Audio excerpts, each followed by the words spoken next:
warm welcome to performance number 62 for the BP or Not BP crew. And it's actually the 62nd performance in 9 years for the group. So really amazing.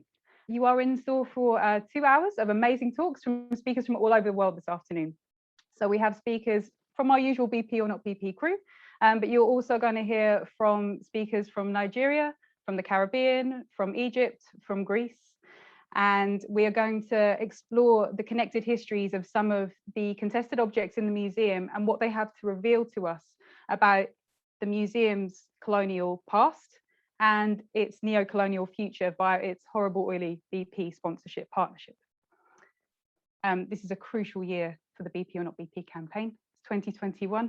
We need the sponsorship to end. We believe BP must fall this year. And you being here today is helping keep up that pressure. So big thanks for coming today. Okay, Zoom crew, can you hear me? Yes, we can.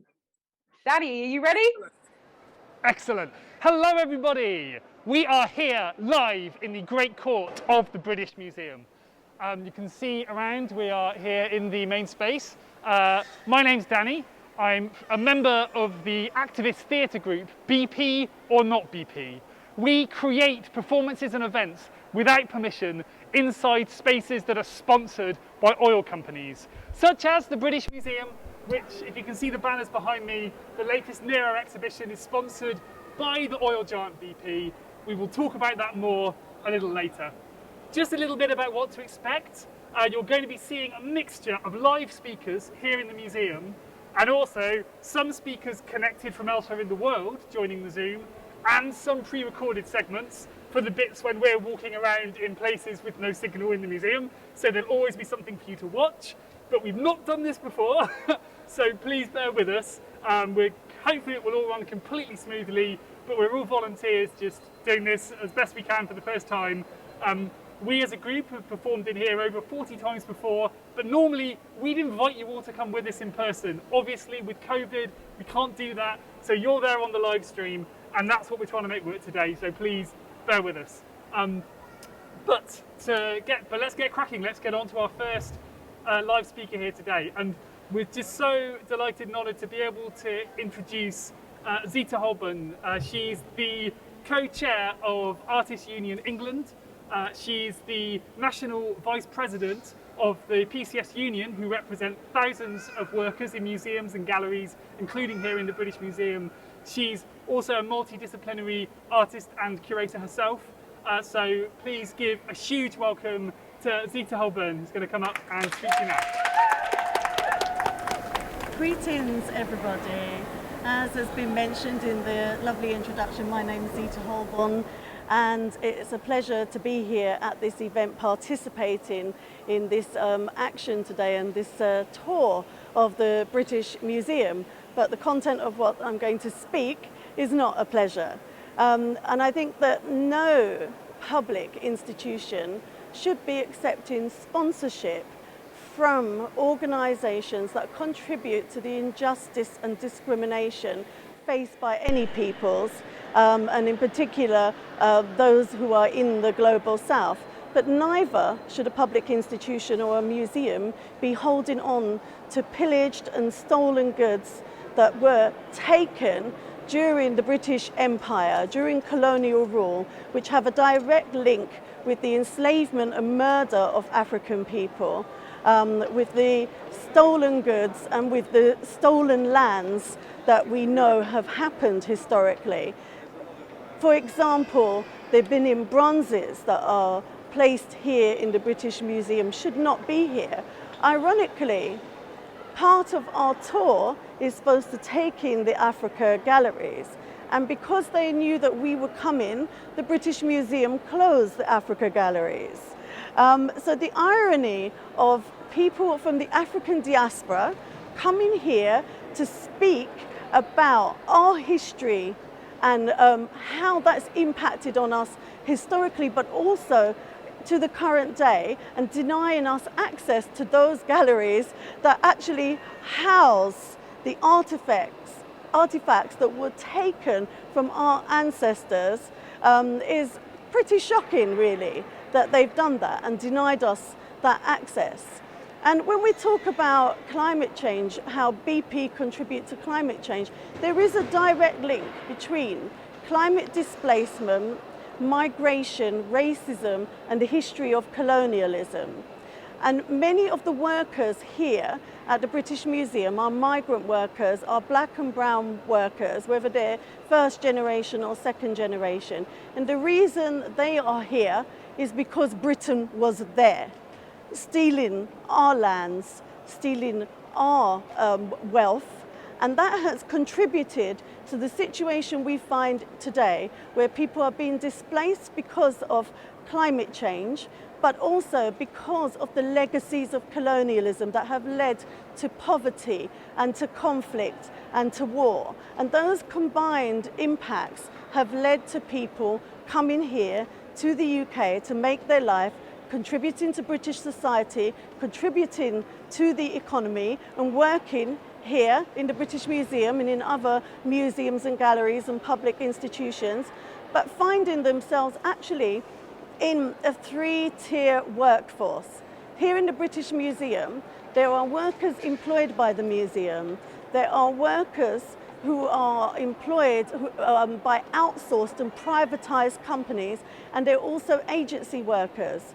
And those workers who are been outsourced and those workers who work for agencies, they earn less than the workers who are employed here, and their terms and conditions are worse.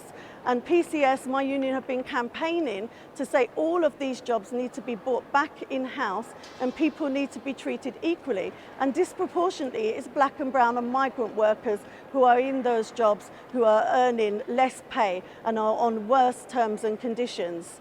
Like many institutions in the UK, the British Museum was amongst those who jumped on the Black Lives Matter slogan whilst those protests were happening last summer, and did so to try and declare their anti-racist credentials.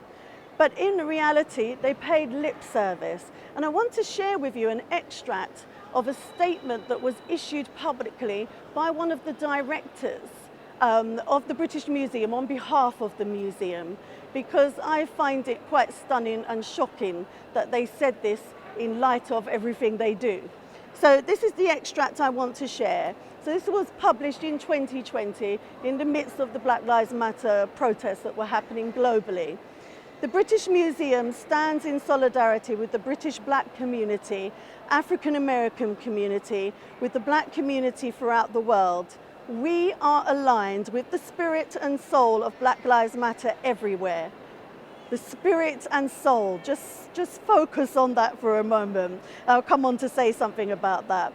We stand with everyone who is denied equal rights and protection from violence. These are challenges that we as a society must address, injustices that must be overcome.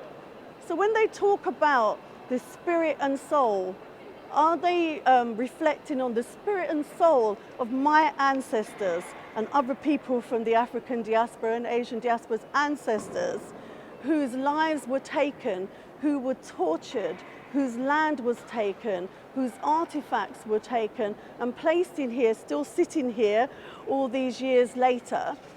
Because if you're talking about spirit and soul, and you are trying to align yourself with the Black Lives Matter movement, that has to include, doesn't it, not contributing to climate change that leads to people in the global south being displaced. It has to include ensuring that black and brown people are paid equally, are treated equally in the workplace.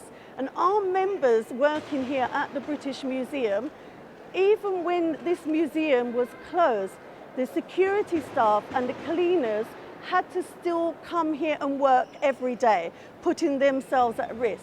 And let's not forget that black and brown people have contracted and died of COVID disproportionately.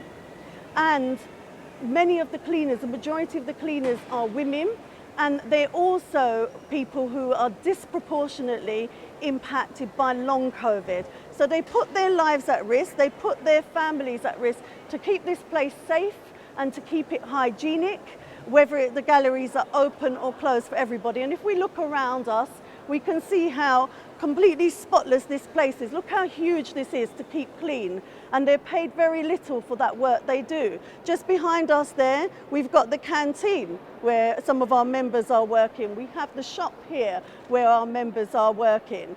And these are all services that people take for granted when they come and visit these galleries and this museum.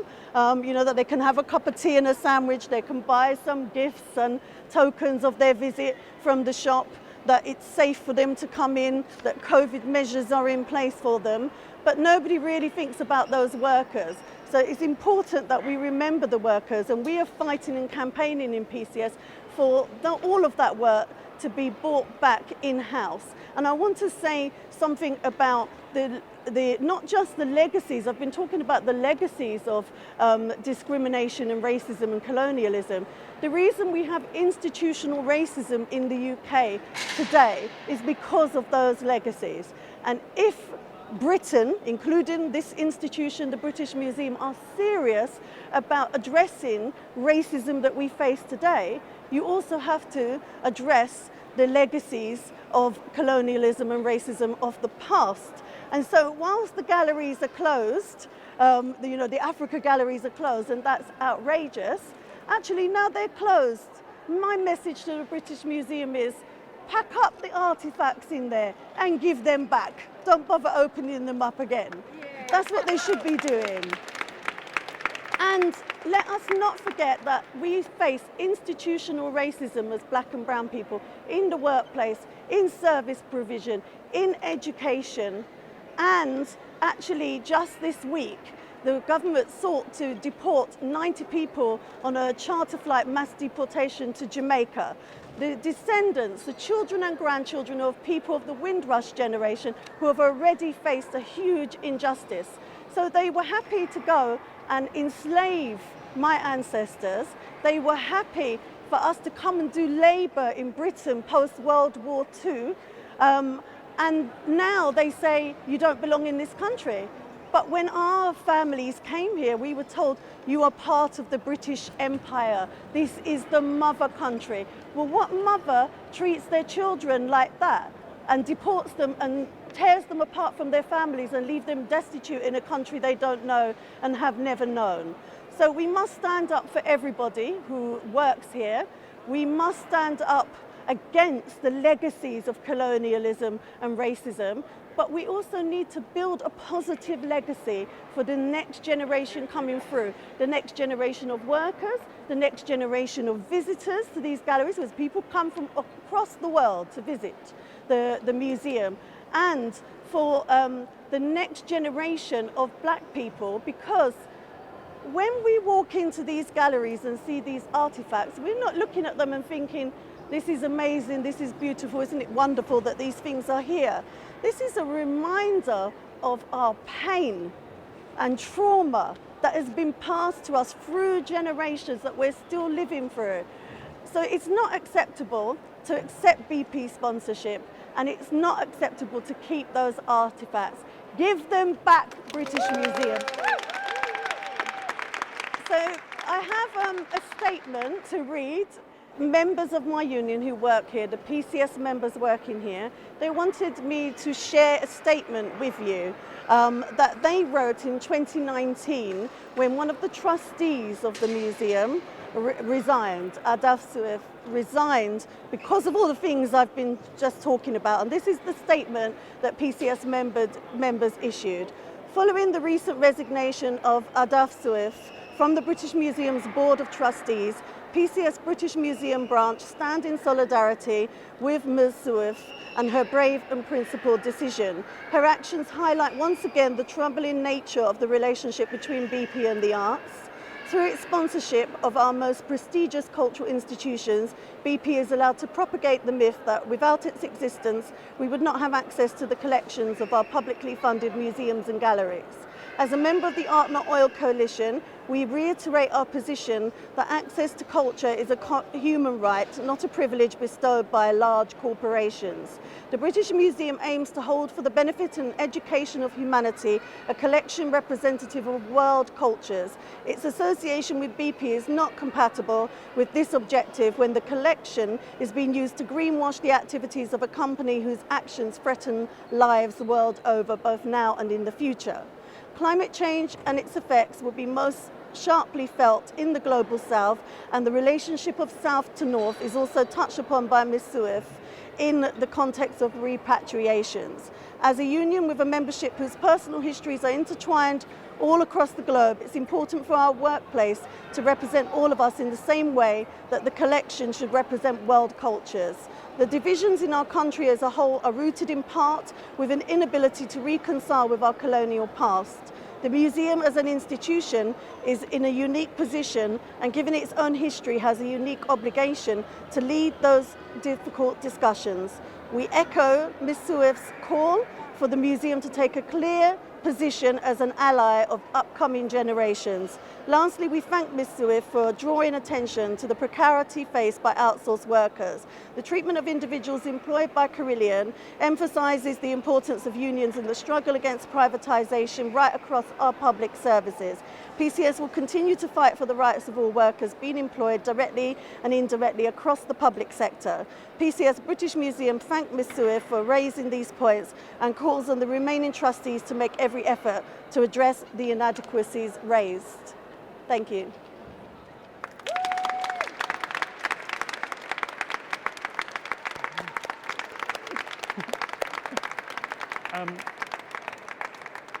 At this point in the tour, we were going to head over just over there to the Egypt Gallery, where there are a number of items that are with powerful contested histories and that also strongly connect to the history of the British Empire in Egypt, its contribution to the political problems and struggles that Egypt is facing today, and the role of BP in propping up the regime in Egypt today.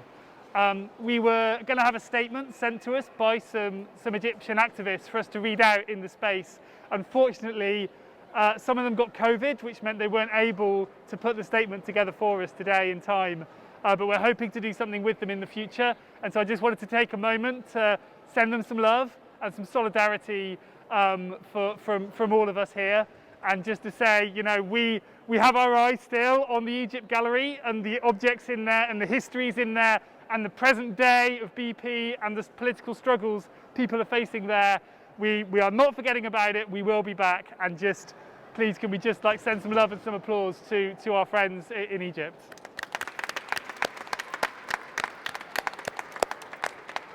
And I think now we're going to go back to the Zoom, because here in the tour we are going to start moving and go to places with bad signal. So instead we have a treat for you over on the Zoom to watch while we're doing that.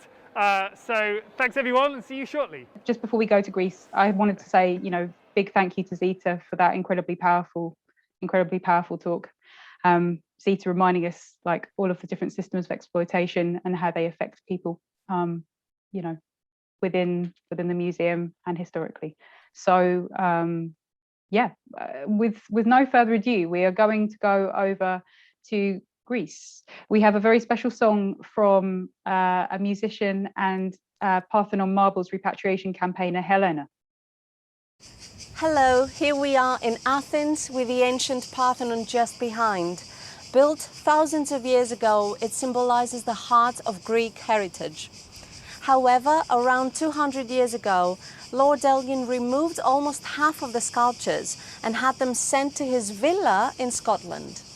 Shortly after, he sold them to the British Museum, where they have been imprisoned ever since. Now is the time for the Parthenon artifacts to be reunited in their rightful home.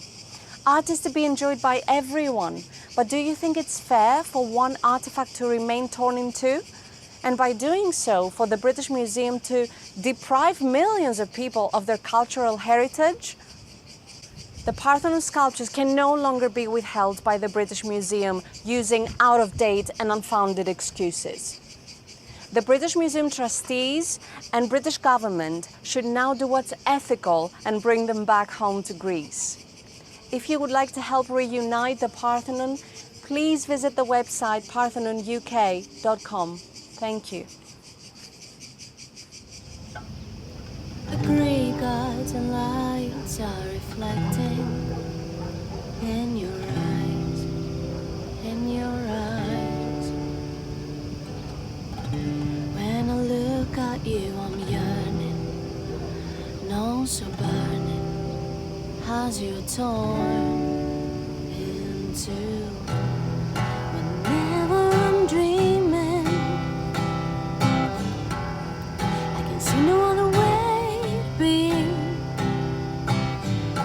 Just one way to see it, to bring you back home. Bring them back in one piece, back to Greece, back to Greece. Bring them back if you please, home. 200 years and still a revolution. Constitutions for mass confusion. I just feel like something's missing. Without you I'm not whole. Without you at all, I'm so sad our history is being stonewalled. Bring them back in one piece, back to Greece, back to Greece. Bring them back if you please, home, home. My identity is my past, and without it I'm lost. Without it I'm lost. How would you feel left without a home? Bring them back in one piece, back to Greece, for inner peace. Bring them back if you please, home, home. Bring them back to Greece. Thank you to Helena. I don't know if she's watching, but we've had so much love and solidarity and admiration for Helena's beautiful song. And it's not something that I wanted to say in advance of listening to it, but it has to be said that there is now a cruel irony to be appreciated, because days after Helena sent us that song, wildfires began to ravage Greece and surround Athens, where she recorded the video. The BP, of course, is currently sponsoring the museum's Nero exhibit, which we actually campaigned in May to explore the hypocrisy of and the issues with, and of course, Nero fiddled while Rome burned, and so is BP right now across southern Italy, across Greece, and of course across Turkey. We cast our minds back to last year and our campaign against BP sponsorship of the Troy exhibition. Wildfires are erupting as a direct consequence of global warming, of climate change. BP continues its extractive policies. It's putting pipelines in places like Turkey, and contradicting its net zero state ambitions, if indeed those are its true ambitions at all. So I think it's just actually really important to just pause for a moment and send love and solidarity to everybody across the Mediterranean. Thank you to people for your comments. Thank you to people for also just answering each other's questions. That's super helpful. So yeah, the Parthenon Marble campaign anybody who's already asked for that, that's been put in the chat now. Thank you so much. And yeah, I don't know if anybody else had any other questions for the speakers. There's lots of activity in the chat. Happy to join any upcoming demonstrations. Yeah, we're still being COVID safe, so but it's been quite nice actually, because I feel like we don't often get to connect with people from places as far away as Hong Kong, Belgium, Luxembourg. So, you know, small silver linings actually. One of the main goals of our campaign is actually that we believe that the British Museum should not be greenwashing the image of BP, and they should be ending their contract with with BP this year. Exactly, because actually, thank you from Jess in the chat. 0.6%. That's all they're getting from BP. Surely they can survive without that, and they can move forward to a decolonized and green future. Hello, greetings to everyone. I'm so happy and excited to be here. I mean, unfortunately, I couldn't be there in person, but I'm happy that I'm joining virtually this amazing protest tour. I wanted just to give a brief introduction to the film that you're about to see in a few minutes. This alternative tour, I have gathered a number of objects that are on display in Iran Room at the British Museum. To be precise, there are 11 objects. And through this tour, I have re-narrated these objects to tell the story of the UK and US-led 1953 coup in Iran, which in a few days, actually on the 19th of August, is the 68th anniversary of that coup. So yeah, so these objects of the room have been associated with a chronology of the events that start from the interest of Britain in the oil production potentials of Persia in 1901, and the formation of the Darcy Concession and the formation of the Anglo-Persian Oil Company, which was then named as Anglo-Iranian Oil Company, the nationalization of oil in Iran, and it goes on until the story of the coup and how Britain persuaded the US to organize and plan this coup to unseat the elected Prime Minister of Iran. Yeah, so more than being about how these historical objects and how these artifacts have been excavated, brought to the UK, or having entered the collection, this tour links oil, empire, and the museum. I think there are millions of people that every day visit the British Museum, but I think most of the people who visit the Iran collection most probably are not aware of the fact that the museum that showcases this treasure from Iran is sponsored by BP, which was former called the Anglo-Iranian Oil Company, and is linked to the British imperialism and is directly or indirectly, I don't know, linked to this 1953 coup in Iran. Seal of Darius. The cylinder seal is engraved with written characters and political and religious symbols. It shows a hunting scene, with Darius standing at the back of a chariot, aiming a third arrow at a wounded lion. This seal is made of chalcedony, and is said to have been used as a means for official representation or communication. Less ornamented versions of seals were made of tar, a substance obtained from petroleum. History of Iranian petroleum dates back to 5,000 or 6,000 years ago. Oil products were used to make tar seals, pendants, and tools, but more importantly for lighting, medicinal use, or as a bonding material for vessels or buildings.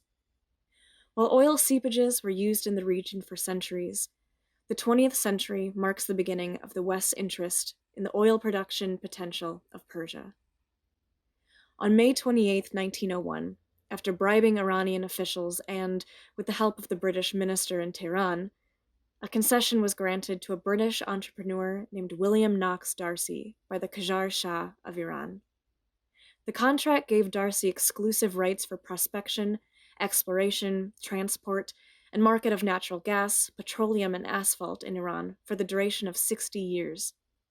In return, Darcy agreed to pay the Iranian government £20,000 in cash, £20,000 in stocks, and only 16% of the annual net profits. After years of battles with difficult terrain, finally, in 1908, the venture found oil in southwestern Iran. The figure on this stone carving in relief seems to be a local representation of Mercury, the Roman god of financial gain, commerce, trickery, and thieves. It's wearing winged sandals and holding a bag, symbolic of his business functions. This block has been found in Masjid Soleiman, located southwest of Iran, where in the 20th century, Britain was ensuring the success of its economy. With the Royal Navy switching to oil-based fuel, the British government gained more interest in oil. Therefore, through financial and political arrangements, Darcy's concession was converted to the Anglo-Persian Oil Company and came to be part of Britain's grand imperial strategy. This coin is a Persian daric, showing a royal archer wearing a crown and carrying a bow and arrow. The daric was a thick gold coin weighing 8.5 grams and represented the bimetallic monetary standard of the Achaemenid Empire, being the first ancient gold coin to enter international use. It was introduced by Darius I of Achaemenids, who in the 6th century started a political reform, particularly in the financial system and taxing. Speaking of taxation, the APOC, which had sole control over the oil flowing from Iran, was paying more to Britain in taxes than it was paying to Iran in royalties. In 1932, the Iranian government threatened to cancel Darcy's concession, claiming that it had been granted before the establishment of the constitutional government in Iran and conflicted with the country's interests. Iran believed the company wasn't transparent about its net profit, didn't give access to its financial documents, resisted engaging trained and educated Iranians for managerial posts and first-class jobs, and withheld royalty payments. The British denied Iran's right to cancel the contract and brought the dispute before the Permanent Court of International Justice. Later, the two governments decided to negotiate and arrived at an agreement. Model of gold chariot drawn by 4 horses.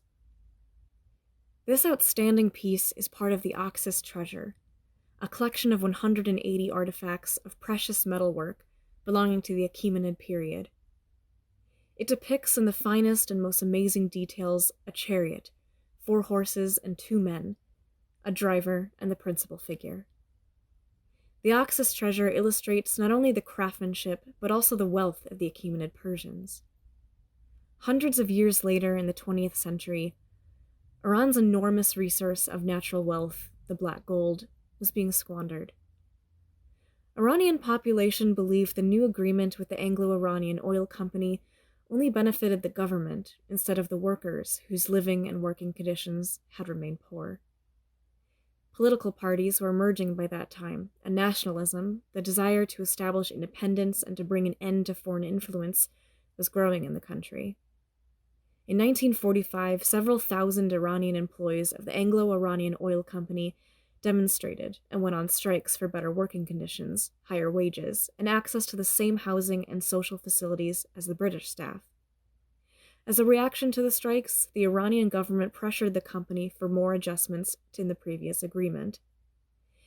In a year and a half of negotiations, a supplemental agreement was prepared in which the company made some adjustments and provided an increase of 2 shillings per ton in the royalty. This rhyton has the shape of an imaginary horned griffin wearing a necklace. It has an opening at the bottom through which liquid can be poured. During the Achaemenid dynasty in Persia, these animal-headed vessels were usually used for pouring liquid offerings during parties, feasts, and celebrations. One of the most important seasonal feasts during the Achaemenid period was Nowruz, the Persian New Year, and the exact astronomical start of spring. In 1951, on the eve of the Nowruz feast, Iranians celebrated something for which they had been fighting for a long time: the Oil Committee of Iran's parliament, led by Mohammad Mossadegh, a long-serving politician, proposed the rejection of the oil supplemental agreement, as it was clear, they argued, that it did not safeguard sovereign rights and national interests of Iran. On March 20th, 1951, after 2 years of debate, the parliament approved a bill for the nationalization of the Iranian oil with a majority of votes. Massive public rallies in support of Mossadegh and against Britain took place in Tehran and other cities, followed by strikes in the southern oil fields.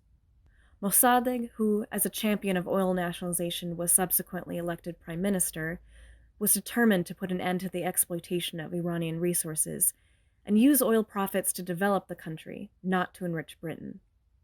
He submitted a draft project for the nationalization of the oil industry and the dispossession of all Anglo-Iranian oil companies' properties in Iran, which was immediately approved by the parliament. The National Iranian Oil Company was created under this law, and the Committee of Expropriation established itself in June 1951 in Abadan. Iran was proceeding with its takeover of the oil company, and this meant that the British corporation, or better say the imperialist venture, the sole owner of Iranian oil, that for 42 years monopolized the country's oil production and exportation, was about to reach its ending. But this was not the end of the story. This is a scabbard for a short sword and belongs to the Achaemenid era. It is ornamented with detailed engraved hunting scenes depicting horse riders wearing gowns who are hunting lions. Swords are among various weapons that were used in ancient times for hand-to-hand combat. In modern times, countries use more modern weaponry in war, but sometimes wars are fought and won in the political arena rather than the battleground. This way, it is often easier to hide one's true intentions under political and diplomatic nuances, and to avoid international condemnation. Within days of Iran announcing the nationalization of its oil, Britain, who prior to this had held the lion's shares of the oil company, took a series of steps to penalize Iran and win back its control over the company. After failed attempts to reach an agreement with Tehran, the British government referred the matter to the International Court, claiming that the nationalization was illegal. They demanded that the 1933 agreement be maintained. This magnificent gold armlet with turquoise stones belongs to the Achaemenid era and is part of the Oxus collection. Its two ends are shaped in the form of a ram. Ram and lion motifs were both symbols of ancient Iran. The imagery of lions attacking bulls or rams appear in many stamp seals, as well as stone reliefs. In nature, the notion of dominance hierarchy in the animal kingdom is well understood and expected, and any deviation from the norm is typically unimaginable. How would one visualize the image of a ram attacking a lion or a wolf? Mossadegh, who led Iran's legal team to defend the decision to nationalize its oil, called the British argument an attempt to persuade the world that the lamb had devoured the wolf. The court accepted the Iranian argument that the dispute was not an international treaty with a foreign government, but with a foreign corporation. Thus, it was subject to Iranian domestic law. After this decision, Britain boycotted Iranian oil and imposed economic sanctions on the country. Get it working again and operated as a going concern, and even so, having raised the oil and refined it, how would they distribute it to markets, if they could find markets? Here we see a ceramic relief plaque of a mounted male archer. The figure is drawing a composite bow and wearing a sword, and appears to be a Parthian horse archer. Parthian horse archers used a special tactic where they would pretend to be fleeing, only to suddenly turn their bodies to shoot at their enemy. This strategy was very effective in confusing the enemy and attacking them when they didn't expect it. Implementing strategies to take your enemy by surprise works most of the time, and that is exactly what Britain did. After their failure to overturn Iran's decision in court, their new plan was to weaken Mossadegh's political position through covert operations. They finally turned to Washington to ask for help to overthrow Iran's secular, anti-colonial prime minister. The US, that up until then was brought in as a mediator in the fight over Iran's oil industry, and now with Eisenhower in power, feared that the continued instability of Iran and the British-Iranian tensions would be of benefit to the Soviet Union. This fragment of relief shows an imperial guard in his court dress, wearing a pleated headpiece and holding a spear and a bow slung over his shoulder. It's part of the north staircase of the Apadana Palace at Persepolis. The relief was unearthed and subsequently brought to England at the beginning of the 19th century. Achaemenid palace reliefs don't depict actual warfare. Instead, they focus on soldiers in their ceremonial dress. In this manner, the power of the empire is implicitly depicted in an awe-inspiring fashion. In 1953, the British government wanted to restore its power in the region. Knowing the fact that Iran's oil industry was where its economic and political interests intertwined, Britain tried to bring the US to its side.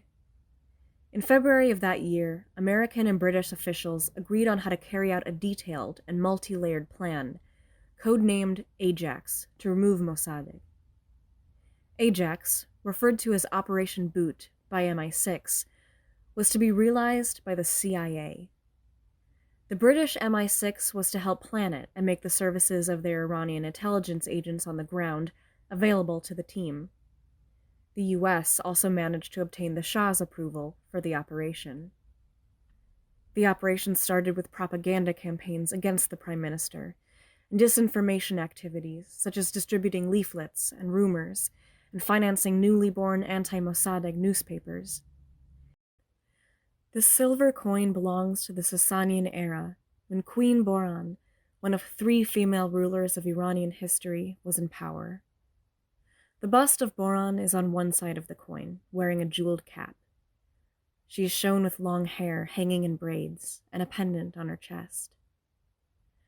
Until the 7th century, the Sasanians' thin silver drachms were the main currency in what was once the Persian territory. Money brings power, both from a military as well as a political standpoint. When tied with politics, it can create a vicious cycle that helps the rich and the powerful become wealthier and with farther-reaching powers. The amount of money the US spent in order to carry out the Ajax operation is estimated between $100,000 and $20 million. Iranian agents who worked for Britain were financed to arrange anti-Mossadegh activities. They orchestrated rallies, hired large crowds from poor neighborhoods of Tehran, led by the city's gangsters and thugs to create chaos and demonstrate provocatively, pretending to be members of the Tudeh party. On August 19, 1953, these crowds began to gather in southern Tehran, and after closing down Tehran's bazaar, formed groups of 30 to 40, started vandalizing banks and public offices, and put on fire pro-Mossadegh and Tudeh newspaper offices. Anti-Mossadegh army units closed the streets and later seized Radio Tehran's office. Zahedi then broadcasted that he is the new prime minister. Bloody clashes happened at Mossadegh's home. Mossadegh and a number of associates took refuge in a neighbor's house, but were surrendered to Zahedi's forces the day after. The Shah flew back to Tehran from Italy, and Zahedi officially replaced Mossadegh. Iranian oil may again flow westward.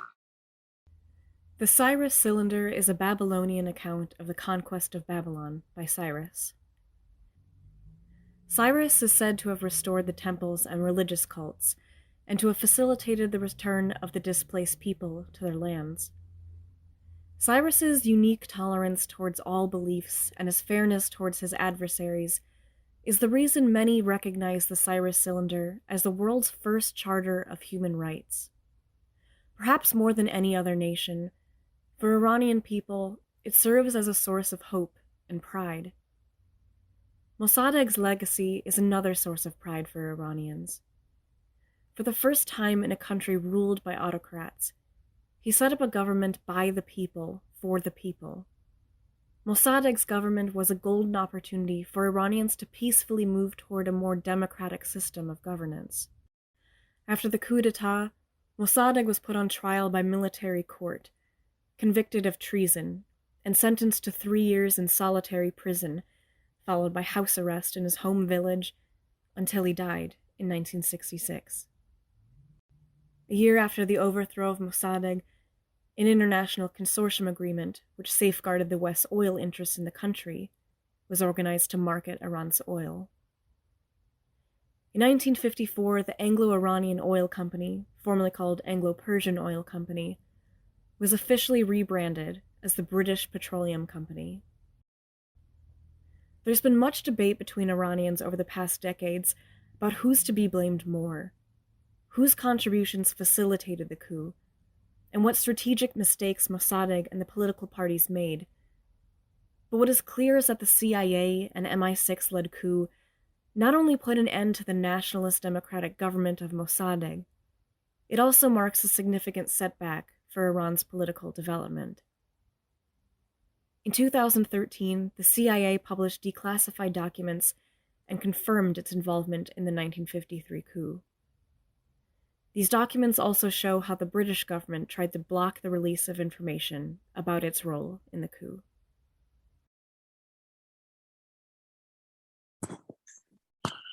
Thank you, Mona. Thank you, Mona, for that incredible piece of work. Thank you. Thanks to everybody for watching. Yeah, I mean, yeah, it's the second time I've watched it now. I could watch again. It's so informative and so artistically and powerfully constructed. What a great piece of directing. Thank you. And educating. Thank you so much. So yeah, the first time I visited the British Museum, I realized that as a visitor, I never reflect on the fact that the descriptions of the objects or the audio guides provided by the museums are not neutral.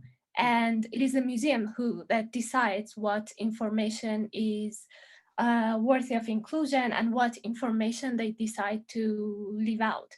So I thought it could be an interesting tour to render visible this part of the history of Iran, which not only had affected Iran, but I think the whole Middle East was immensely affected by this coup. So I thought, yeah, maybe it could be a nice idea to tell the honest story of the past and how the BP, which is the sponsor of the museum, and just show how they were indirectly connected and linked with all of this. Absolutely. And we see this, and we actually see this story time and time again. When we did BP Must Fall, we had an Iranian speaker actually who spoke next to the Cyrus cylinder and spoke about the irony of, you know, this confiscated display of human rights. Yeah. And we took that as a sort of lift-off point to talk about connections between BP's involvement in Kurdistan, in Palestine, with the Kirkuk to Haifa pipeline, and everything really that went on, you know, throughout the 20th century. Yeah, sure. Yeah. Well, thank you. All those stories are connected, and it's such a great piece of work. I mean it very deeply. Thank you so much. Thanks everybody for watching. Thank you, Mona. Okay, everybody, so there's some amazing questions coming through, which we are logging for later. But we're now ready to head back over to the museum in person. So Danny, hopefully you can hear us okay, and you're ready to speak a little bit about, we've visited various parts of the world, but I believe Danny now wants to focus in on that sponsorship deal with the museum and BP. That's right. Thanks so much, Zoom crew. I hope you can all hear me okay. And I just want to stress again that exactly the points that you've been making, that Mona's been making, that this was the birth of BP, but this is a very common story. That this is a story common to European empire, the shaping of colonized countries to sort of shift their economies into fossil fuel extraction. The sort of global carbon web that we now see, that wasn't created by accident. You know, that didn't just come about by chance. It's basically locked so many countries into economies based on extraction, with all the corruption and the violence and the repression that goes with it. And colonialism and the oil industry have always been part of the same story. And so that sort of brings us up to the story of BP today. And as part of the fossil fuel industry, BP, of course, the fossil fuel industry as a whole, of course, is one of the major reasons why we are stuck in a climate crisis. Oil companies like BP have spent decades and decades and spent millions and millions blocking climate action, lobbying governments, funding climate-denying politicians. BP's been up to its neck in this for a long time, and now pushing to extract ever more fossil fuel that we cannot afford to burn. We had the report from the Intergovernmental Panel on Climate Change just this week that said incredibly clearly that our window for avoiding the most catastrophic effects of climate change is now so small, and our only chance is to stop all new development and exploration of any new fossil fuels. What's BP planning to do? BP is planning to open up new fossil fuels, from the Burrup hub in Australia to drilling in the Russian Arctic with the Russian state oil company Rosneft. BP's business plan is in complete contradiction to what we need to do to avoid terrifying climate scenarios. How do BP and other oil companies, how do they get away with this stuff? Well, a major tool that BP uses is sponsorship. By sponsoring arts and culture and sport, it's a way of BP to make itself look like it's this acceptable part of society, and thus kind of give itself what's called the social license to operate, to kind of fend off questioning, but also to give it access to power at the highest levels. And this is something that maybe a lot of people don't know about the BP sponsorship of the British Museum. It's not just about a logo on a wall. It's about BP getting access to the elites it wants to do more oil drilling, to do its business around the world. So BP specifically sponsors exhibitions. Over the last few years, we've seen specifically sponsoring exhibitions that allow it to throw these kind of swanky launch parties in the British Museum and invite representatives of the exact governments that it's trying to lobby. So you see examples in the last few years, BP sponsoring exhibitions of objects from Russia, from Egypt, from Iraq, of course. And all of these parties as well, of course, that it throws in the museum, that it throws in the space, give it opportunities to meet with the British government too.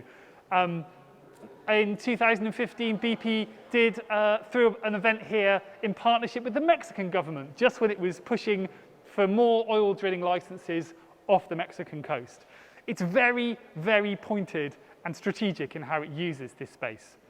So it's completely, in some ways, just completely disgusting and outrageous that any publicly funded space would be allowing itself to be used by an oil company to further its destructive agenda. But as we've been hearing about some of the other British Museum practices and policies, in some ways it's horribly appropriate that this kind of neo-colonial company is here within the British Museum with the other ways that the British Museum is responding and behaving. However, these are the things that we want to change. This could be, like, museums don't have to be like this, which is a point I think we'll come to at the end of this tour. And in fact, increasingly, museums and galleries are rejecting the oil industry. Over the last 5 years, so many cultural spaces in the UK, from the Edinburgh Festival to the Tate Galleries to the Royal Shakespeare Company, have ended their oil deals. And this has been in response to amazing campaigns from activists, from artists, from culture workers, from people within the sector and people putting pressure from the outside, and groups like the ones we've been involved in, all piling on the pressure, has meant that so many of these oil deals have now ended. And it's really only the British Museum and the Science Museum that have kind of active oil deals amongst the big museums here in London at the moment. So the British Museum is looking increasingly isolated. And by joining this tour today, you have helped us continue to raise the profile and to put on the pressure and to show not only that these issues are all very much connected and that they all need to be tackled at once, but also that it's completely possible for museums to start taking some of these steps. And one step they could do straight away is to drop BP, because this oil deal with BP is up for renewal next year. So right now is the time when the museum trustees and board will be discussing what to do about it. So this is the time to keep the pressure on and to tell them to not renew it.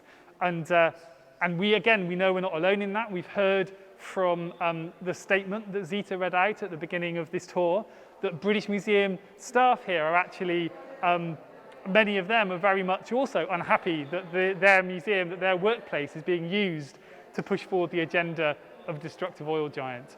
And we hope that we can continue to share all these different voices of dissent. So thank you all so much for watching, for listening, for tuning in, for helping us to keep on the pressure. And I think I will jump back to the Zoom crew. But if you have questions about that, hopefully we'll have some time at the end. Thanks, everyone. Do not forget, everybody, part of why this campaign works is that we are present, that we have media attention, and that we spread the word. So if you are on social media, do remember to share. And so, yeah, so Danny's kind of made us see the bigger picture.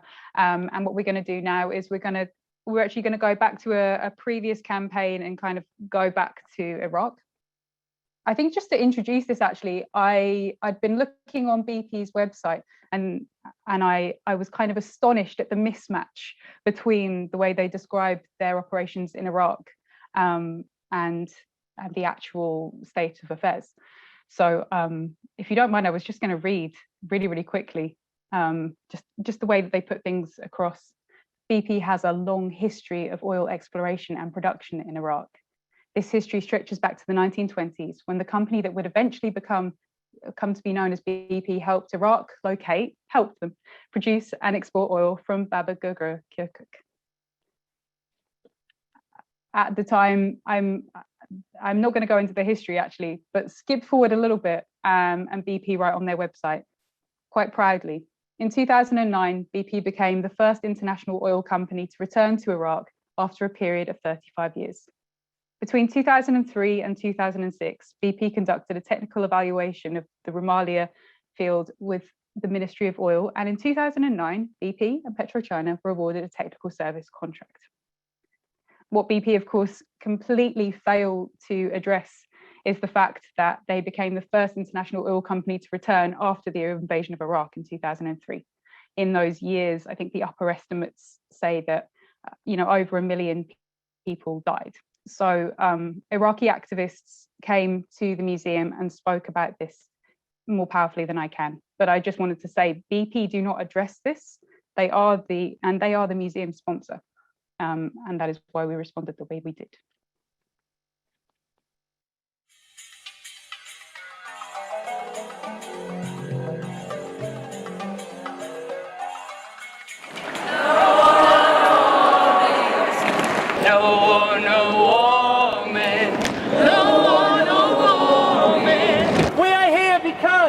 It is inexcusable for a public museum to be promoting a fossil fuel company in the middle of a climate crisis. We are here because 16 years ago, the largest mobilization of people across the world took place to protest the Iraq war.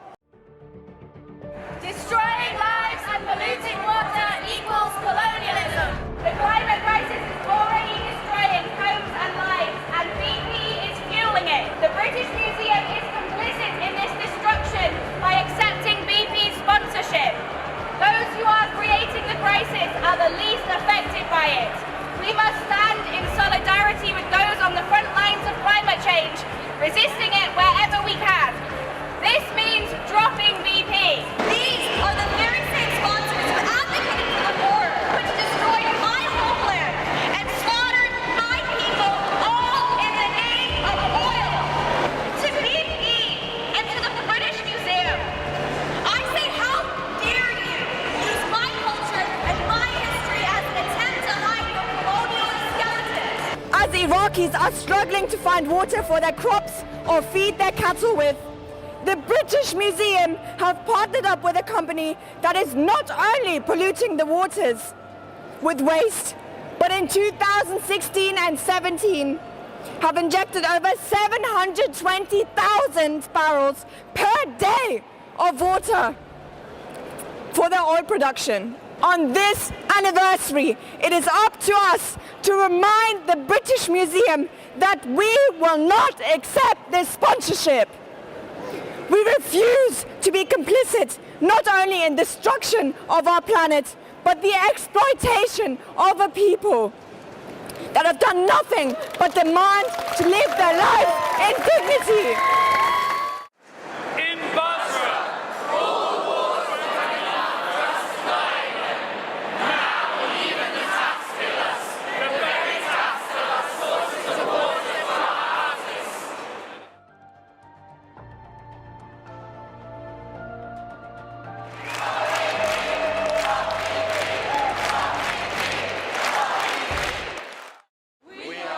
people rising.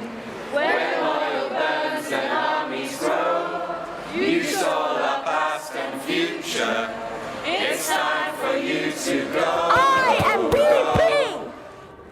How dare you question my activity?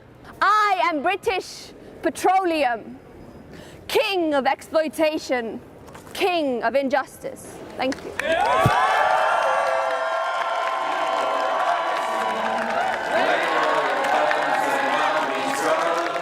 You stole our past and future. It's time for you to go, go, go. It's time for you to go.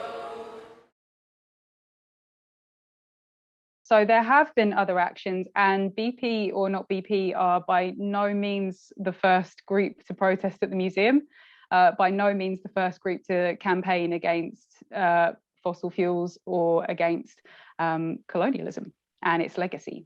And one thing that we're really honoured with as a group is all of the incredible allies who we have the honour to support in their long-term work. And one such person is Onyekachi, who is coming up next. He's been campaigning for the repatriation of the Benin Bronzes since 1994, I believe, when probably most of us in this group were children. So, you know, we owe somebody like Onyekachi a lot of respect. And as we move back to the museum now to hear him speak, I hope you'll all listen to his wise words. Okay, welcome to the Stolen Tour. My name is Onyekachi Wambu, and I was due to talk about the Africa collection. So live, we would have been downstairs looking at the Africa collection and talking about the relevance of the Africa collection to what we're here today to commemorate. Stolen lands, stolen cultures, stolen climate, and I would add stolen planet. Unfortunately, they've locked off the Africa collection, so we won't be able to walk through live today, but we had anticipated that they might do this today. So yesterday I recorded, we recorded downstairs, so we will play that in a moment so that you'll be able to see what it is we're here about. The collection we're going to talk about is the Benin collection. There are lots of other collections here. Earlier on we talked about the Egyptian collection, but the Benin collection and most of the other collections in here all came about as a result of slavery, empire and colonization. And in those moments you had lots of very unequal relationships.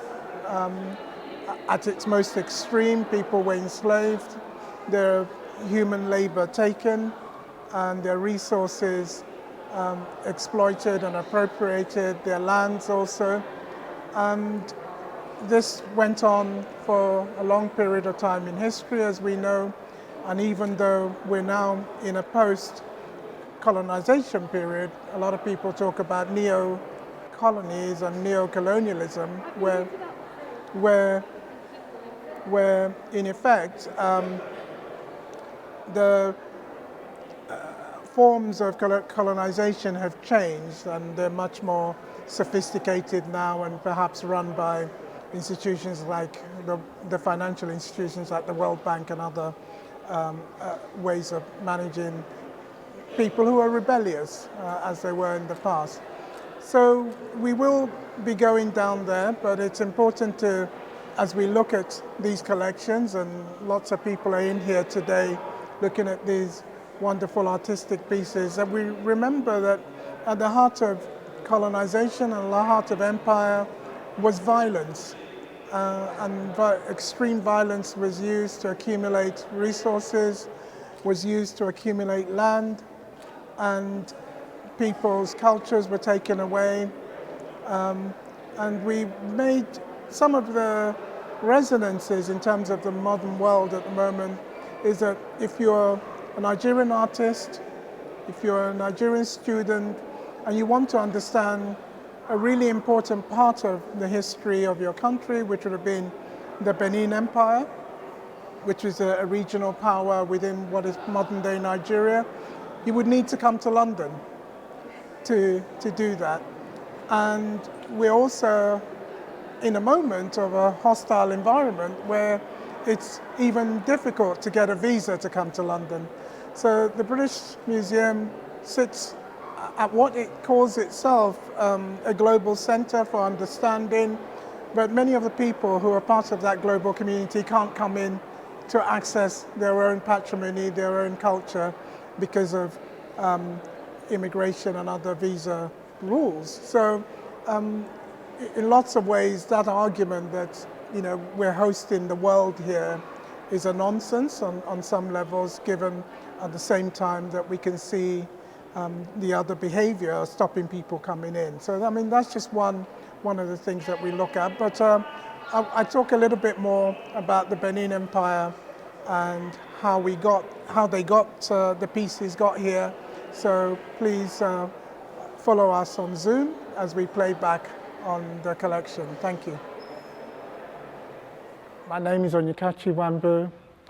I'm a Nigerian from the country in which the ancient kingdom of Benin was formerly located, and from which these wonderful bronzes were looted from in 1897. I'm welcoming this disobedient tour because it's raising important issues of the past, justice in the past, justice in the present, and also justice in the future, not just in terms of artifacts, but also in terms of the climate as well. Also involved in a project called Return of the Icons, which specifically focus on the cultural artifacts and human remains that were taken from Africa during the period of empire, colonization, and slavery. And we are trying to get justice, or see that campaign as part of a justice campaign, to get all these artifacts returned. As a Nigerian, when I look at the Benin Bronzes, what occurs to me is, why are these items here? Why is it that Nigerians, artists, Nigerian academics, young school children who want to see part of their cultural patrimony have to come to London to get a sense of their past? Why is it that not only do they try to have to come to London to see that, but also increasingly just getting a visa to come to London, we know with the hostile environment, is really, really difficult. So they're really important ethical questions that are being raised by the continued presence of the artifacts here. When you come in and you look at these artifacts, what strikes you immediately is that they are trophies, and the campaign for Return of the Icons is much wider, because what we're looking at is also human remains. So there are heads that are African heads that are in boxes in different cultural institutions that were taken during the period of colonization and empire. And so there's a whole framework of injustice, and also a whole framework of trophy taken that kind of exists, that needs to be corrected. So our campaign on the Return of the Icons is really trying to put those issues to the fore. There are important issues about how they are preserved, these wonderful works are, and then conversations and actions about how we return them. At the moment, these items, the British Museum say that they can't return them because there's a law in place that prevents them breaking up the national collections. So that applies to the British Museum, the British Library, the V&A, some of these big national institutions. They're not allowed to break up their collections as an act of parliament. Although we know that in the last 20 years, there have been a precedent set, and the law has been changed to return looted Nazi artifacts. So it's not beyond the bounds of creativity to also create conditions for the return of African artifacts. These wonderful treasures were, as I said, taken as part of a punitive expedition, which was launched during colonization to basically subdue the city of Benin and the old kingdom of Benin. And the artifacts were taken in response to, after the subjugation, to pay for the punitive expedition. Also, we are told by the information that is provided on the side there by the British Museum. What the information doesn't tell you about was the degree of the violence that was unleashed in Benin. Over tens of thousands died, according to historians who have studied the period. Dan Hicks, an anthropologist and author who wrote a brilliant book called The Brutish Museums, that focus on the collections that are in the British Museum and other museums on the Benin collections, estimates that tens of thousands were killed and crimes against humanity were committed when Benin itself was sacked. So we're looking at a terrible, terrible period in the colonial experience. And when people come in on a Saturday, on a Sunday with families to look at these objects, it is, they're not really told this backstory. So they look at them as pieces of beauty, but not really understanding some of the pain that Africans and people from Benin feel when they come in to look at this material. And it is not really explained in terms of that context. So the work that we're doing is really trying to raise awareness of all those issues, but also to ensure that these items go back to where they belong. As a Nigerian, I became aware of these items in 1997 during the period of the second Black Arts Festival that the Nigerian government was hosting. It was a very, very big festival looking at the global African and Black world, and everybody came to Lagos. And the symbol for the festival, called Festac in '77, was one of the items that were taken from Benin, which was an ivory mask of a queen mother from the 16th century.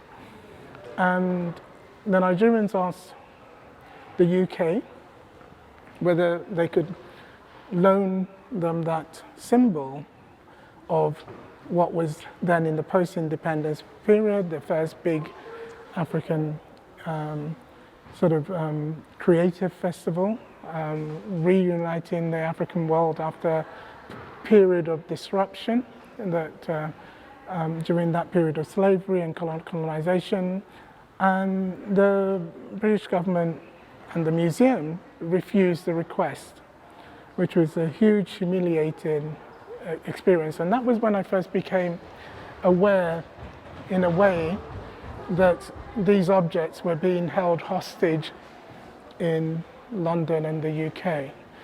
So, and since '77, as a young person, been concerned about their continued presence here and have been trying over the years to raise awareness of them. In the 1990s, I was nearly fortunate enough to make a documentary about the sacking of Benin. In the end, it didn't happen with the BBC, but it's been a really passionate interest in making sure that these items are returned back. And what we're trying to do is also, beyond Benin, there were other really famous expeditions punitive expeditions where, again, a lot of violence was unleashed against communities. There was the Ashanti expedition, where a lot of Ashanti treasures were taken, and some of those are now in the V&A. There was also the Magdala punitive expedition in Ethiopia, where again a number of really important objects, some of them religious objects, were taken. And then obviously there's the whole Egyptian collection that is also upstairs here in the British Museum.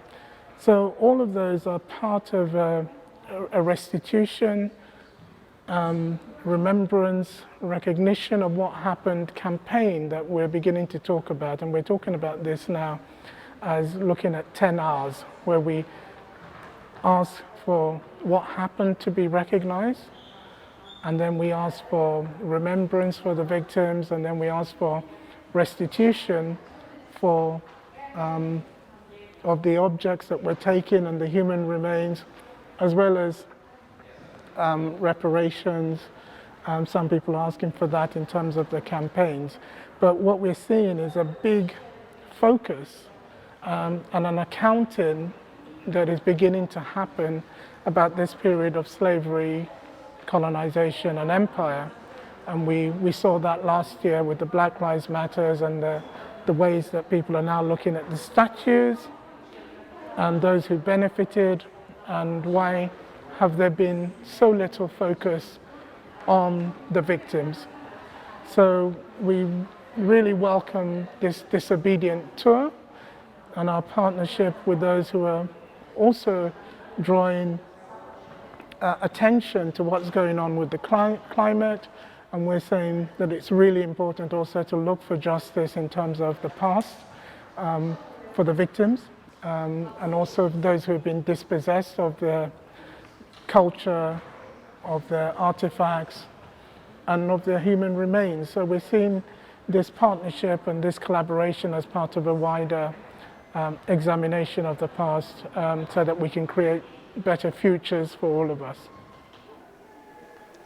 So welcome back. As I was saying in the pre-record, which we had to do because they stopped us going into the galleries today, it's really important that we look at the past so we can create better futures for all of us. But looking at the past, it's vital that we focus on the victims of slavery, empire, and colonization. In the case of the Benin, it's really important that when people come in to see these wonderful artifacts, to realize that tens of thousands of people died during that punitive expedition in 1897. And while we're looking at these pictures, it's important to reflect on those lives. So that's really important in terms of how we create a better planet for us that is safe in terms of the climate, safe in terms of people's security and people's ownership of their own land and their own culture. So I understand there are going to be some questions that are being put forward, so we're happy to take the questions with my colleague. The points that you made earlier were so important about linking the past to the present. We talked about the issues around free labor under slavery, and people are still being exploited in the present time, and it's important that we make those linkages. So there's a continuing exploitation that goes on. It's all dressed up nicely today. You don't see it, but it's there, and I don't know whether you want to talk a little bit more about that, because it's workers' rights are so central to a lot of what we're discussing today. So I think one of the things that's missing is the narrative around the history of how these artifacts ended up in the museum, what happened, the human sacrifices, and how those legacies link. And I think, these artifacts should be returned to the countries they belong to, the lands they belong to, but in the interim of them being present and here, there ought to be a complete education package and narrative that speaks to the trauma, to the history, and to the legacies that exist. Yeah. I think it's appalling that in the Benin collections we talk about an expedition, a punitive expedition, and that some people were, but we don't go into the details of the victims and what happened to them. And we keep ignoring the plight of the victims during this period of empire, colonization and slavery. And we need to centrally focus on them, because otherwise we continue to pretend that their lives had no meaning, which I think is appalling. Absolutely. And that's exactly what it feels like for many of the workers here. The fact that they can be on different terms and conditions and lower pay, struggling to make ends meet and to survive, and that their stories are wrapped up in the history of colonialism or wrapped up in the history of migration, and some of them may have had to flee climate change as well. And when we look at what's happened to migrant workers during the pandemic, there were people who were allowed to work in the UK but not allowed to claim any benefits. They're still going through the process of regularising their immigration status in the UK, and they found themselves that they were the people, because they're more likely to be in precarious work, they were the people that were more likely to lose their jobs, not be furloughed, and then were told by the government, even though they've been paying taxes and contributing to the economy, that they are not entitled to any benefits and any COVID financial measures. And so my organisation, Barrack UK, we have an arm of our work that does humanitarian aid work, supporting in bringing practical solidarity to people who are refugees. And we directed much of our funds over the last year to people with no recourse to public funds. And I think it's really important to make those links, because there is a direct link. And if this institution, the British Museum, are really serious about being with Black Lives Matter in spirit and in soul, as they have said in their statement, then they really need to sit down and examine themselves properly and actually be truthful about what they're doing and how they're treating people, both workers that they're exploiting, who are employed here, and the African diaspora, the Asian diaspora, the Middle Eastern diaspora, whose artefacts they have not returned and refused to return, yet accept sponsorship from the likes of BP to fund what should be a public space for the public, funded publicly, and to profit from our pain. And that has to be wrong, profiting from people's pain. No, I totally agree with that. And on the point of the British Museum speaking up, I think while these collections are still here and they proclaim that they are an institution for the world, then when people are denied access to visit the UK, they should also speak out, because their claim to being a global museum, while these collections are still here, is dependent on people from the globe being able to visit. So they do have a voice to in the immigration debates, which they're not using, to talk about the specific role that they have. And also on the issue of souls, this whole place contains the souls of millions of cultures, and so if they're going to be in solidarity with the souls of, as Langston Hughes used to say, if they're going to be in solidarity with the souls of black folk, then one of the good things that they can do is to return the cultures that encapsulate the souls of black folk that are trapped and kept hostage in many ways in these institutions.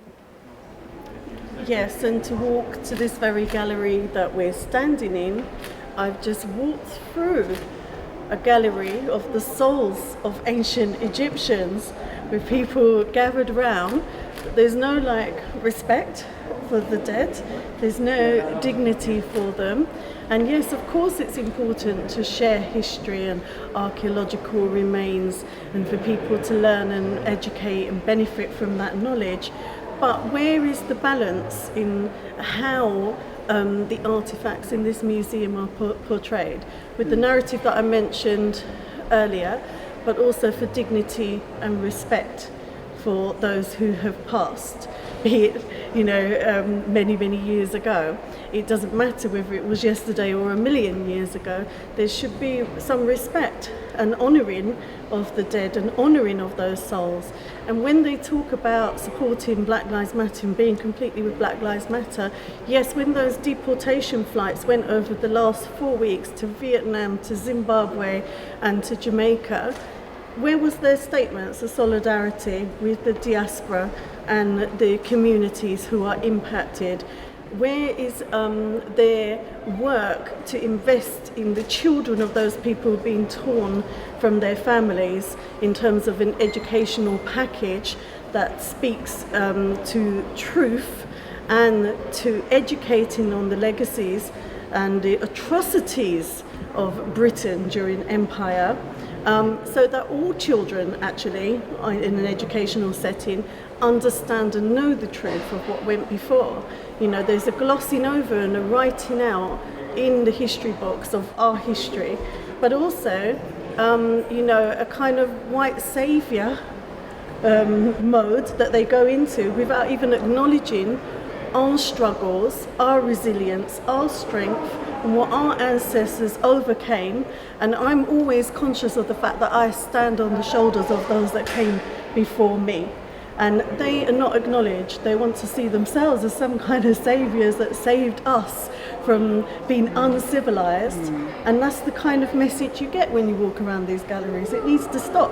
If they're serious about changing things, then they need to start at the heart of everything that they're supposed to be about. And that means examining every single gallery and artefact in this museum and how it's portrayed, how it's presented, and the narrative that's alongside it. We've got a few questions from the live stream. Great. Yes. Hi, yes, so we've got a few questions from the live stream.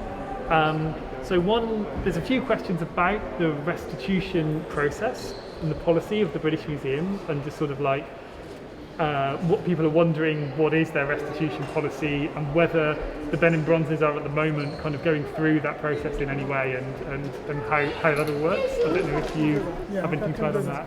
Yeah. In terms of the restitution policy, I mean, the British Museum at the moment are bound by a law, the Museums Act, and they, where the national collections, and this would be a national museum, the national collections are not allowed to be broken up.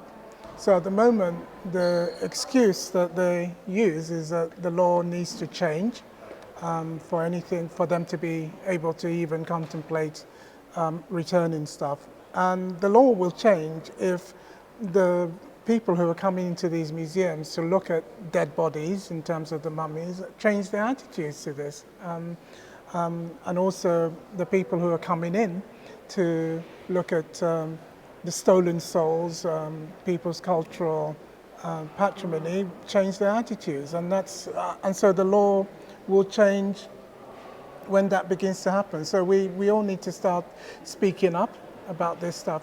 But there's a large degree, there are many collections in the National Museum. So this one, the V&A, is a national museum, and some of those national institutions.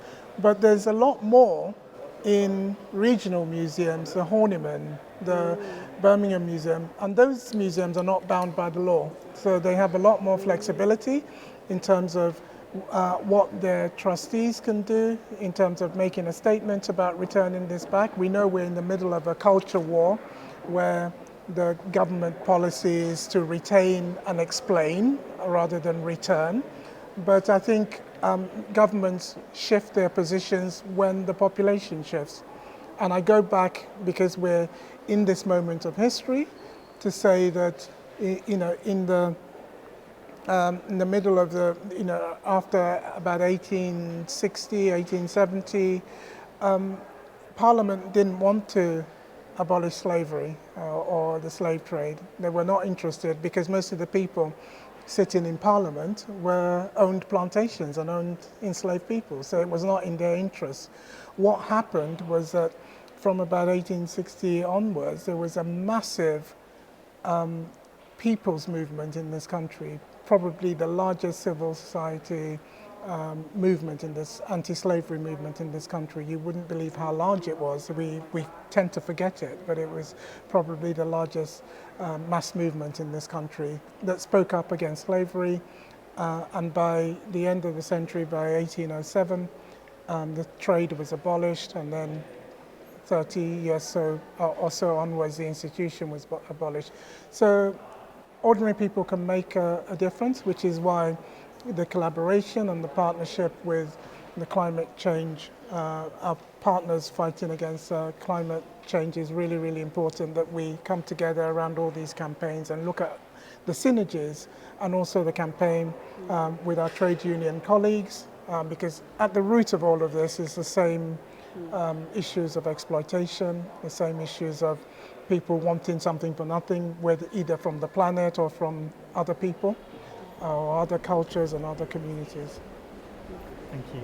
We've got a question here about whether what response we've got in the past from our actions, either they've said from BP, but I guess also from the British Museum, and I guess I can respond to that. So it's been very interesting. Like, as I say, our group have done actions in here in partnership with a lot of other groups and movements over 40 times over the last 9 years.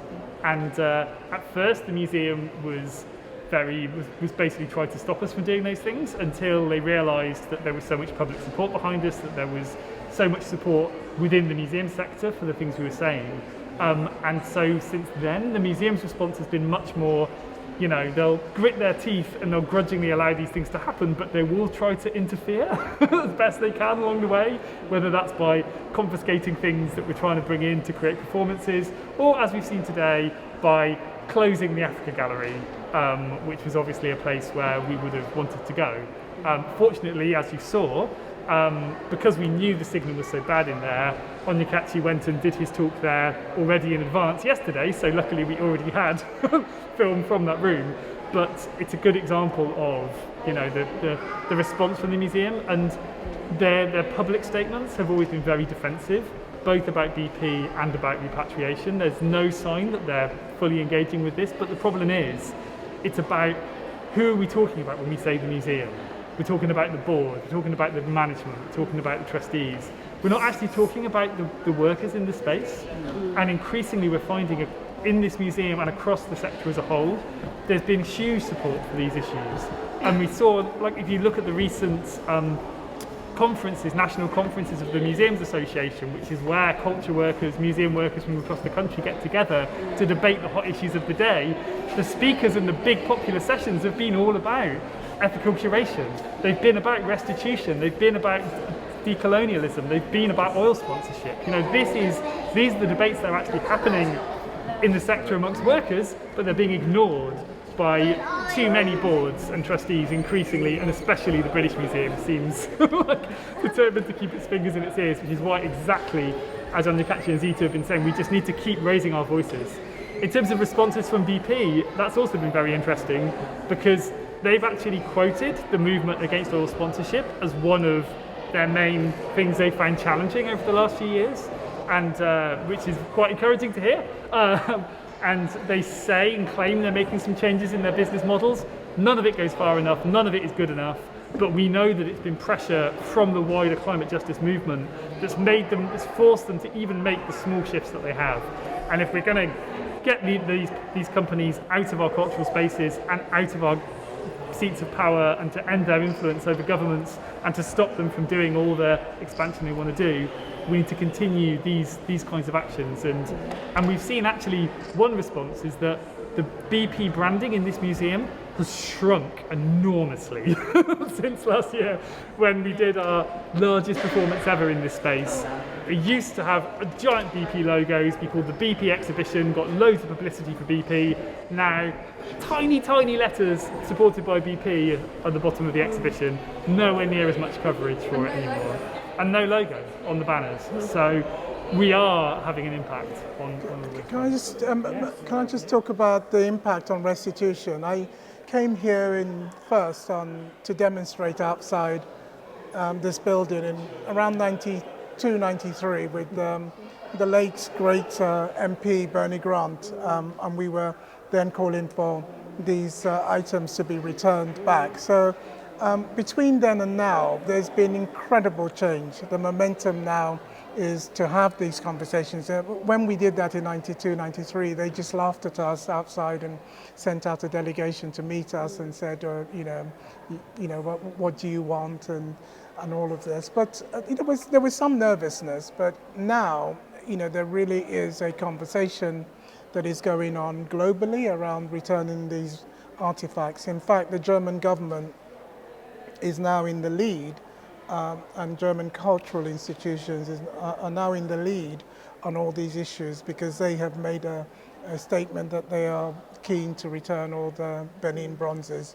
And that process is beginning. It's going to take time to work out how to do it. The people in Benin need to be clear that their museums can also accommodate the return, but the conversation has started because a commitment has been made that return is going to happen. And I find it really interesting that on this issue, Germany is way ahead of the UK on the issues of restitution. And it may just be that because of what happened in the Holocaust and having to deal with that the Germans have come up with how to do atonement and how to do repair and how to do restitution. So I don't know whether you wanted to add anything. Yeah, I think that is very interesting, and I think you're probably right about why Germany are ahead.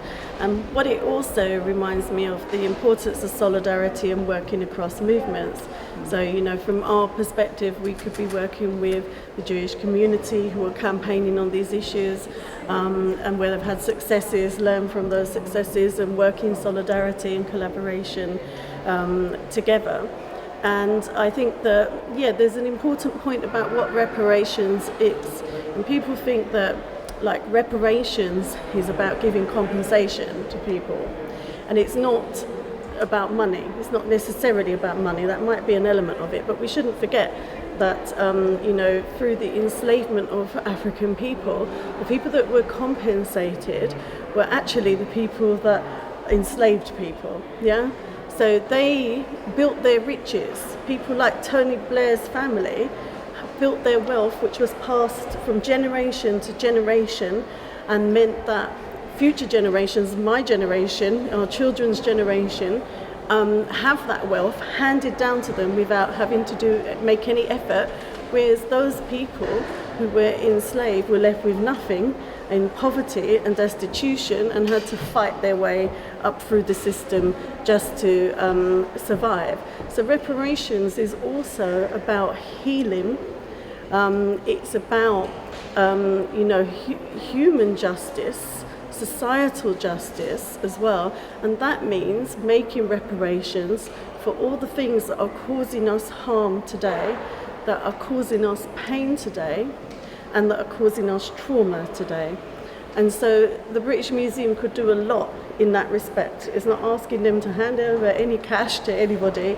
It's about thinking about the impact of their actions, thinking about how these artefacts in here impact on individuals today, but also what message, in the same way that we had the whole debate when the Colston statue was toppled, about, there were people saying, no, we should leave statues alone, it's part of history, you can't destroy history. But nobody wanted to think about, until Black Lives Matter protests movement spoke out about it. Actually, walking past that statue every day can cause trauma and pain and upset. Effectively, somebody who enslaved your ancestors is being glorified and put on a pedestal and celebrated. And again, no narrative about who is that person, what did they do? Why are you glorifying somebody who contributed to the murder of millions of people? How can that possibly be right or just to do that? And I think that's why events like this are really important. And so, again, I want to thank the organisers for coordinating this. But isn't it a shame that we have to come in and do an unofficial tour? Surely the museum itself should be curating such a tour and bringing people with that lived experience and bringing the communities and the diaspora in who are directly impacted and the experts to speak about these things, rather than have to do it in this way with security, watching and monitoring how we're doing, closing down galleries so we don't go in them. That's not the way for them to go about it as an institution. It's wrong. And they really need to stop and examine themselves. I know I've said that already, but how many more times can we say this? And it's correct that it's not about the workers, because of course workers are exploited. We stand 100% with our trade union members and the workers in the galleries and in the museum. It's about all of those people who are complicit in the system. So we know about one trustee who resigned. But what about all the other trustees standing in solidarity with that trustee? What about the board members? And a former chancellor is been voted in by the trustees to chair the board here, and that's a problem. There's a statement that PCS members have put out about that to say, they're quite shocked and horrified and angry, because this is the person that Austerity. Had 10 years of austerity and cuts that's impacted disproportionately on equality grounds, and now this is the person that's going to head up this institution. That's quite worrying, isn't it? And that nobody spoke out about that. The trustees all voted this person in. So yeah, we have to question and challenge those things, and the more we expose it, the more we put them under pressure. And that's why they've shrunk that BP sponsorship sign. I couldn't see it. I needed glasses to see it. It's so small, which is a good thing that I didn't have to see it without any glasses. But it shouldn't be there at all, because the sponsorship shouldn't happen at all. Thank you so much. And I think that's all the questions I've been sent through, unless anyone else has any that they've seen on the Zoom feed. So I just want to give our speakers the opportunity to say any sort of final words to wrap up. If there's anything else you want to say, or if you feel you've said everything you want to say, that's fine too. I just wanted to say very quickly that we're all coming at this from different movements, but it is one big movement, and we need to carry on working together and in solidarity, and also to look at, to engage. Eventually we're going to need to talk to these institutions about doing the right thing. And as I said, there was a time when power, and I go back to that anti-slavery campaign, the slave owners thought that they were impregnable and they would never lose power. But then the people moved, and eventually that situation was changed. There were a lot of complex reasons why slavery was eventually abolished, not least the resistance in Haiti in 1804. But we know that what happened was that there was solidarity from the white working class and white middle class people in the UK, and that was a really important part of how we got to where we got to. And so we have to build that kind of solidarity for all the issues that we're concerned about. And I think we all know now that the climate issue is real, increasingly, so we need to build solidarity for that. But at the same time as we're talking about that, we need to also build solidarity for the unfair relationships between the UK and other parts of the planet, which continue to basically keep others in poverty, and other, between the West and other parts of the world. So all of those conversations need to be happening at the same time. Thank you. Well, I feel like I've said a lot, so I'm not going to repeat anything that I've already said. But what I would say is to thank everybody who's tuned in today. It's great that you're here. You can't be here physically, but you're here with us. And what I would say is to continue having conversations about the messages that have come out through this tour. to speak out against injustice and racism and climate change, because when we're silent in the face of adversity, in the face of discrimination and injustice, it empowers those people that are the perpetrators. So we must always challenge it, whether or not it's affecting us directly. And in fact, when it's affecting us directly, sometimes it's harder for us to have to do that. It is tiring fighting racism and injustice every day anyway. It's exhausting. So you don't have to be on the receiving end. You can be a good ally to all of those people who are impacted and speak out. We need to keep organisations, institutions like this under scrutiny, and keep challenging them, keep questioning them, and collectively we can do that. Our struggles are connected, so we should connect our campaigning against those struggles. If we get them to change in 100 years' time, they'll say, oh, look how good we are. Exactly. Yeah, and I guess thank you all so much, thank you both so much for all of your amazing contributions today. And I wish we could all give you a round of applause, but apparently it messes up the sound on the live stream, so we can't. But I'm sure people are sending lots and lots of applause. And I guess, waving hands of applause all around. And I guess, like, just to stress, as both Onyekachi and Zita and all of our speakers today have been saying, yes, we're in a museum, yes, we're talking about history, but this is actually about the present day. This is about, we need to talk about honest histories in order to create justice here and now today. This isn't a theoretical debate, it isn't academic. This is about the things that people are actually experiencing, suffering, struggling against, fighting back against right now. And being honest about the past is incredibly important, about getting justice in the present and about achieving a safer climate future. And all these things are very much connected. And yeah, so thank you all so much for attending, and I will pass back to the excellent Zoom hosts who will wrap things up, I think. So thanks so much. So thank you. There's well over 100 of you still on the call, despite length and poor connections and everything. And I take that to be a good sign that we have had the most incredible speakers and the most lovely, wonderful educational afternoon together.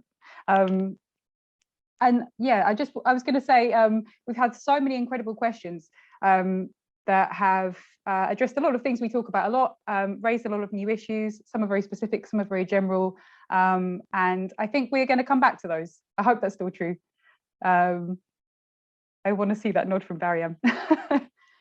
So I think our intention is to take your best questions, and as we send out that video, as I said at the start, we'll try and address them. We'll either send you some links or write or record a little something that kind of follows up on some of those big, beautiful ideas about how we make this stuff right. And now more critically than ever with the IPCC report, I think it's about drawing those things together. How do we, I think a lot of people have mentioned like some really dark feelings like shame and that being associated with Britishness and all those kinds of things. And I think I just wanted to respond ever so quickly that I think we can move past those things through showing radical solidarity. And right now that means listening to our Black and Brown and Indigenous communities who are on the front lines of experiencing social and climate injustice, and then making changes in our lives. And where our institutions don't want to do that, we push. And there are many ways we can do that in the workplace, in the streets, all sorts of things, but also just making changes in our own ways of life and our own ways of thinking. And hopefully what we've done today is set that in motion through education, through exploring our interconnected struggles, whether that's workers' rights in the British Museum or, or the return of the Parthenon Marbles, and kind of exposing the colonial ego that was tied up in stealing those and bringing them to Britain. There are so many links to be made here, and they tell the story of the world. The British Museum could tell the true story of the world, and we force it into utopia every time we come into it. BP or not PP will be back, we'll be live, maybe we'll be in person, maybe we'll be online. Let's see how the pandemic goes. But what we do promise to do is to keep going, and we would love you guys to post about what you did today. So don't forget, if you've got any wonderful thoughts or links, or you want to be part of this conversation via Twitter, Facebook, whatever social media you use, we're on Instagram, we're on everything. Hashtags are there, handles are there. Keep the conversation going. And yeah, and I was going to say as well, don't forget, it's not all about the British Museum. There are local places, you know, Bristol, all kinds of places showed us. There are statues all around you. Oh, even in, I recently learned from an artist friend of mine that there is a Benin Bronze at the UEA in Norwich. So, you know, consider local campaigns. Consider if you can find out a little bit more about what's in your area, because perhaps there's work to be done there too. And often, you know, being deeply embedded in community can be really, really powerful work. I just wanted to say thank you so much for everybody who joined. I know that this was an international call, and I wanted to thank Sal for facilitating this honest discussion about the past and the future of the British Museum and the histories that are sometimes contested and sometimes misrepresentative of the various struggles of frontline communities. So thank you so much for facilitating this, Sal. I think you did a great job. And, I'm nothing without you. And thank you. Can I just say one more thing? I'm annoying, but thank you to you as an example of a cultural sector worker who stands up and makes utopia real. We have to say thank you to everybody that's in these institutions who's ready and brimming with creative solidarity, who wants to make a better future possible through arts and culture and history and now. Exactly. So thank you, this guy. This guy made this happen, everyone. All the technicalities. We'll be in touch. We'll email you, right? Exactly. We will be in touch, and thank you everyone for joining. And yeah, please do share your thoughts and anything that you think that we haven't mentioned during the call on our social media, and we will try to respond, and we will be in touch in the future and very soon. Have a lovely day and weekend. Bye, everyone. Bye.